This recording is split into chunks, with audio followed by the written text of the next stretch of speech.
Bueno, este es un modelo parecido, no es el tuyo, porque no lo tengo en este depósito, pero todos los sistemas de lineal son iguales por el tema de la traba de seguridad.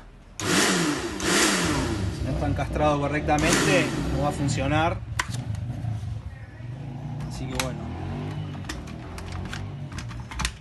una vez que la jarra queda ahí, no tiene que quedar floja, ¿no?